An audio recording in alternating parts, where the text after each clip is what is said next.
ಗದಗ ಜಿಲ್ಲೆಯಾದ್ಯಂತ ಬಿರುಗಾಳಿ ಮಳೆ ಅಬ್ಬರ ಸಿಕ್ಕಾಪಟ್ಟೆ ಇದೆ. ರಾತ್ರಿ ಸುರಿದ ಬಿರುಗಾಳಿ ಮಳೆಗೆ ಅವಾಂತರವೇ ಸೃಷ್ಟಿಯಾಗಿದೆ. ರೋಣ ತಾಲೂಕಿನ ಜಕ್ಕಲಿ ಗ್ರಾಮ ಜನರು ತತ್ತರಿಸಿ ಹೋಗಿದ್ದಾರೆ. ಈ ಒಂದು ಮಳೆಯಿಂದ ನಿನ್ನೆ ರಾತ್ರಿ ಸುರಿದಿರುವಂತಹ ಭಾರೀ ಮಳೆಯಿಂದ ಈ ಭಾಗದಲ್ಲಿ ಅವಾಂತರ ಸೃಷ್ಟಿಯಾಗಿದೆ. ಧರೆಗುರುಳಿದೆ ಮರಗಳು ಹಾಗೂ ವಿದ್ಯುತ್ ಕಂಬ ಕೂಡ. ಗದಗ ಜಿಲ್ಲೆಯಾದ್ಯಂತ ಆಗಿರುವಂತದ್ದು ನಿನ್ನೆ ರಾತ್ರಿಯಿಂದ ಬಿರುಗಾಳಿ ಮಳೆ ಅಬ್ಬರ ಇಲ್ಲಿ ಜಾಸ್ತಿ ಆಗಿದೆ. ಹಾಗಾಗಿ ರಾತ್ರಿ ಸುರಿದಿರುವಂತಹ ಬಿರುಗಾಳಿ ಮಳೆಗೆ ಒಂದು ರೀತಿಯಾಗಿ ಅವಾಂತರವೇ ಸೃಷ್ಟಿಯಾಗಿದೆ.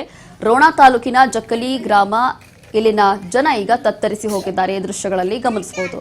ಮರಗಳೆಲ್ಲವೂ ಕೂಡ ಧರೆಗುರುಳಿದೆ, ವಿದ್ಯುತ್ ಕಂಬವೂ ಕೂಡ ಬಿದ್ದು ಹೋಗಿದೆ. ನಿನ್ನೆ ರಾತ್ರಿ ಬಂದಿರುವಂತಹ ಭಾರೀ ಮಳೆಯಿಂದ ಇಷ್ಟೆಲ್ಲ ಅವಾಂತರಗಳು ಸೃಷ್ಟಿಯಾಗಿದೆ.